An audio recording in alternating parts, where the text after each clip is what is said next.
In Lancashire, we know that some of our boys aren't achieving at the end of their reception year in school as the girls in their class.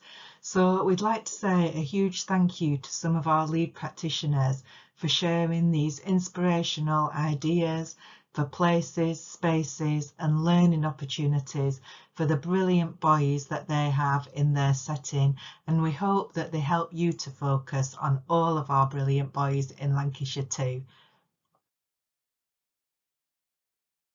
One of our nurseries gives children particular responsibilities, and this is great for engaging boys at potential times in the session when they might have to wait around or sit still. And this also encourages a whole host of skills. They have a health and safety assistant who has a risk assessment to carry out, encouraging children to read and write with a purpose. And the children then are actually contractually committing to being responsible for keeping an area of provision tidy and organised for the year. And this makes sure that children become very familiar with what is expected of them in that space. And this lends itself well to the idea that boys find focusing on one thing at a time much more constructive.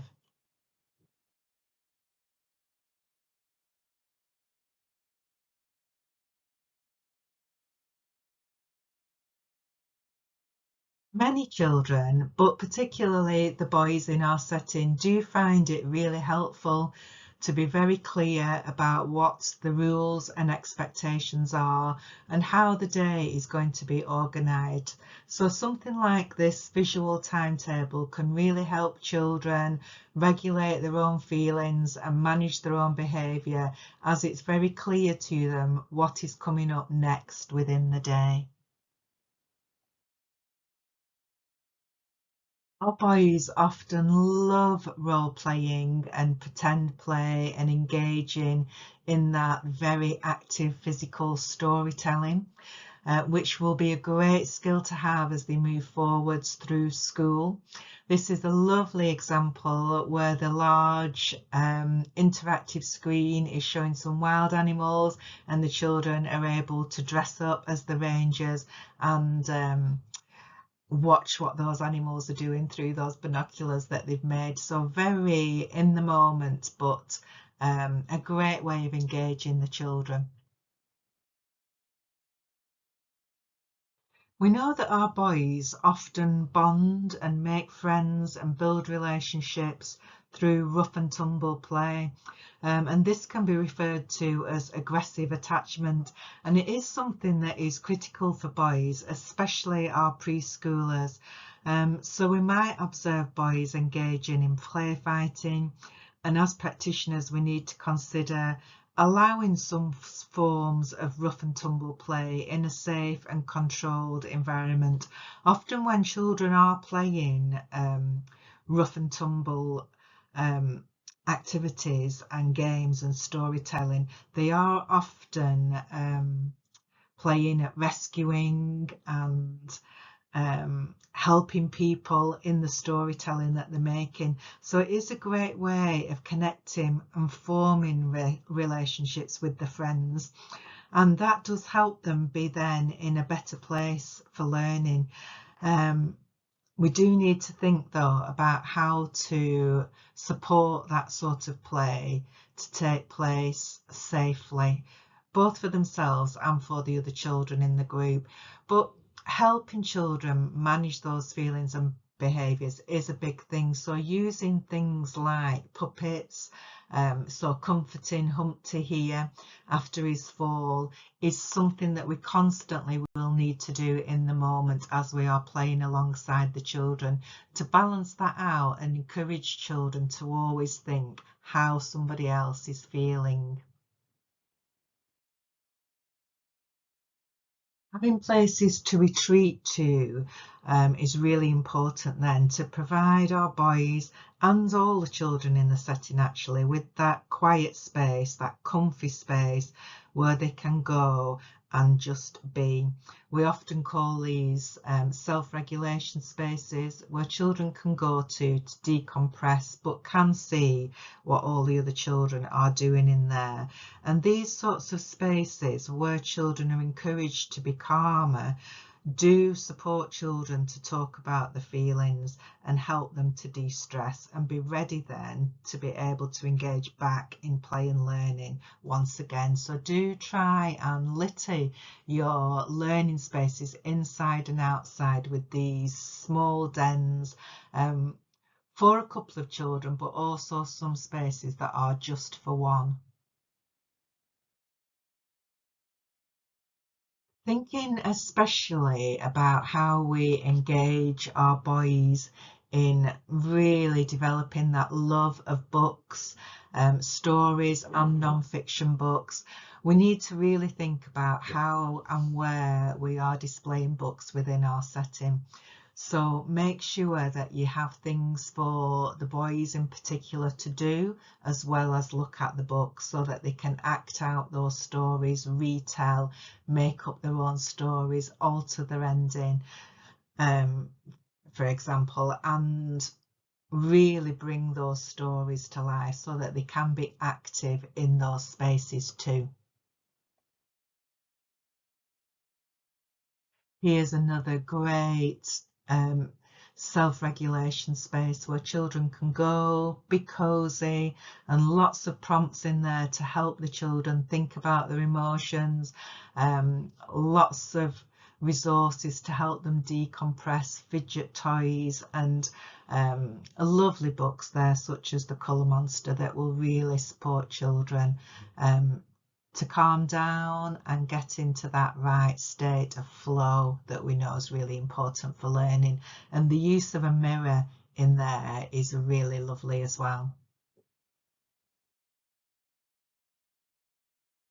We know our boys in particular love being outside, love being active and physical. So think about what provision the children might not be accessing as much as you would like them to indoors, and take those opportunities outside to really give those children the opportunities that you feel they need, but in the environment where they are most comfortable.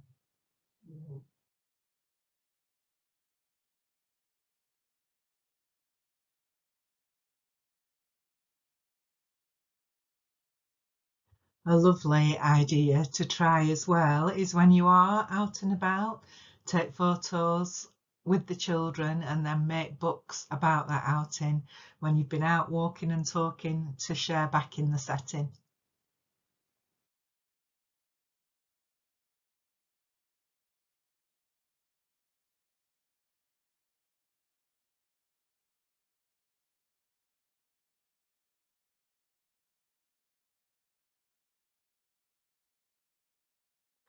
Boys need lots of freedom and space to move about, so the outdoors is absolutely ideal for this and should be a place that offers boys more space and play that is on a larger scale. So having access to physical areas will support children's gross motor development, the sensory system, and allow children to develop a really wide range of characteristics of effective learning. Having time for physical activity will support our boys in being more capable of engaging during more sedentary activities, maybe indoors. Think about your different spaces and consider how different areas of provision that you have offer opportunities to our boys in a bigger and more physical way. So digging areas, for example, which can be an extension of the mud kitchen, but those large, long-handled resources and wheelbarrows offer greater opportunity for bigger movements, and they do require more strength and physical effort for the children.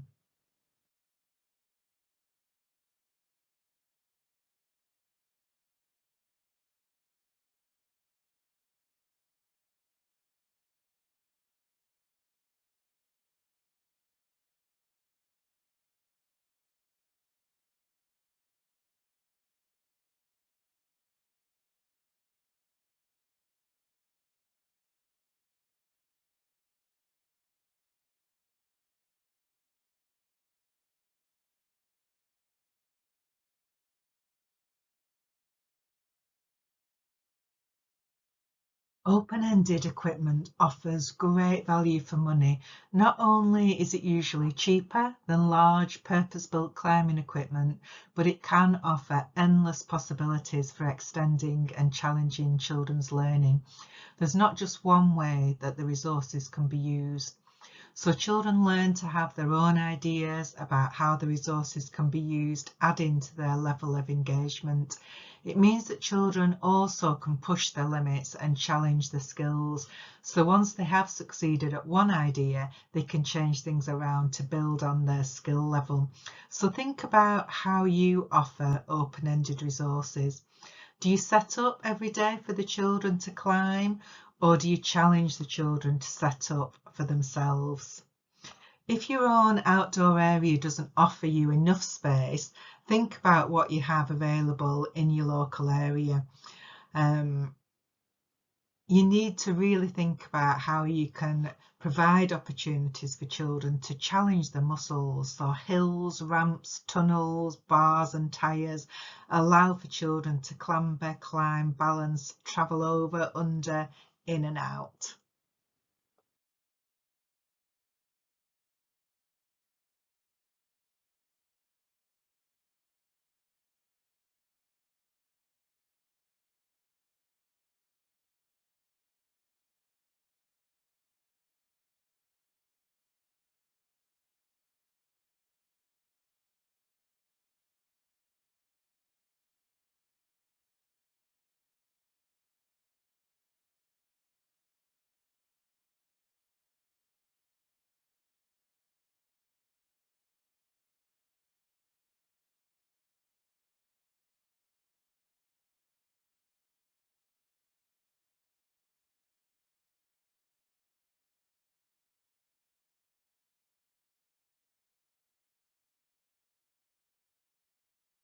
This outdoor space in one of our lead practitioner settings provides loads of opportunity for heavy load work. So not only do the children have access to amazing large open-ended resources such as milk crates, branches, planks, reels and pipes, but they're given the opportunity to use them in a real and purposeful way. And you can see here that the children are clearly taught how to tidy up and store the resources safely. And they learn to bang the branches into the ground with a small mallet to stop them falling over. The teacher here involves the children in many resource making projects.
This outdoor music area was developed to encourage children to reach up high and move in different ways to explore how they can make different sounds, a larger, more physical way of exploring music outdoors.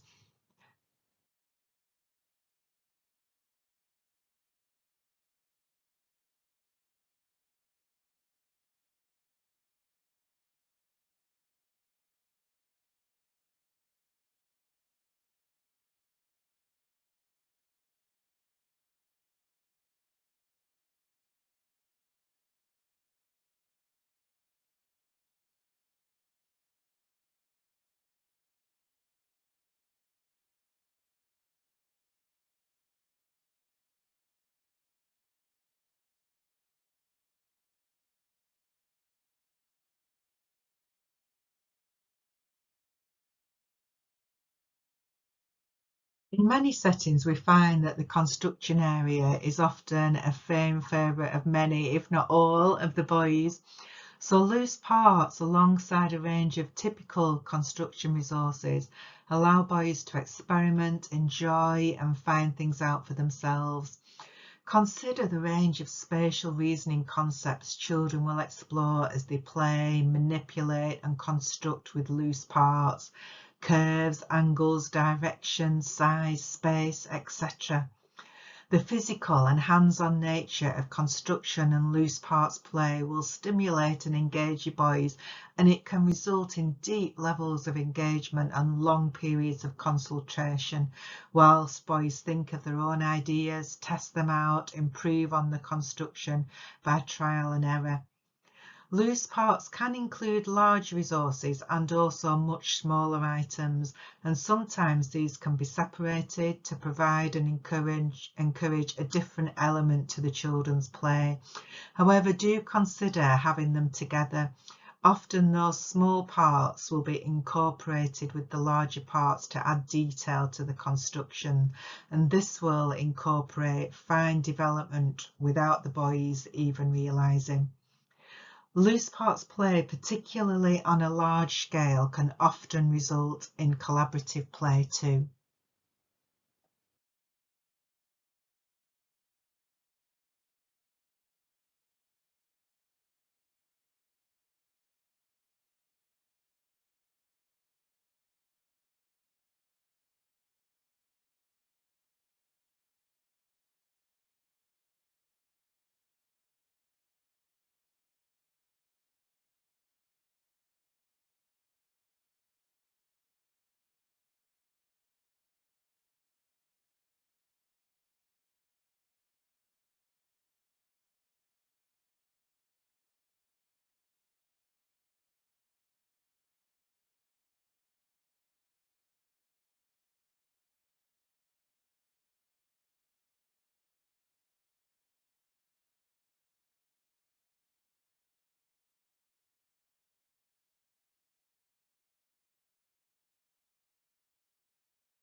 It's no secret that engaging boys in mark making can often be a challenge, so consider making it a more physical and active experience. Large resources such as large rollers, sweeping brushes, big decorating paintbrushes and mop heads can make mark making much more inviting. So think about scale, make it big, and even think about height. Ladders add an element of risk and boys absolutely thrive off this. You'll see on some of the images coming up that mark making masterpieces on a very large and physical scale are so exciting for the boys. And remember, it doesn't always have to be paint. Water and shaving foam make great marks. You could use transparent shower curtains to make a great backdrop which can easily be rinsed off, ready to use again. Felt tips and whiteboard markers also work really well on shower curtains.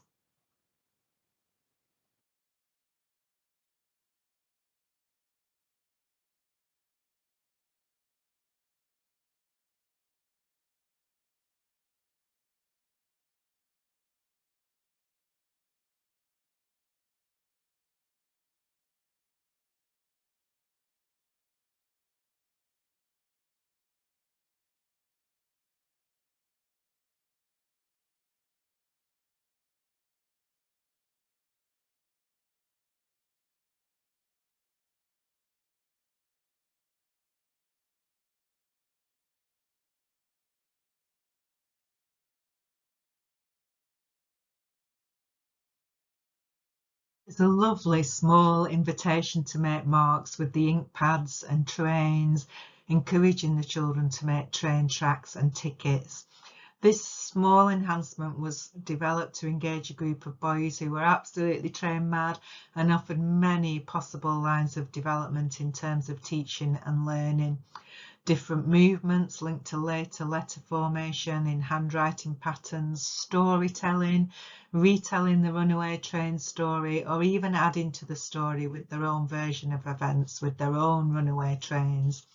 So engagement in further mark making, adding labels or drawings of what the train saw on its journey, were added over time.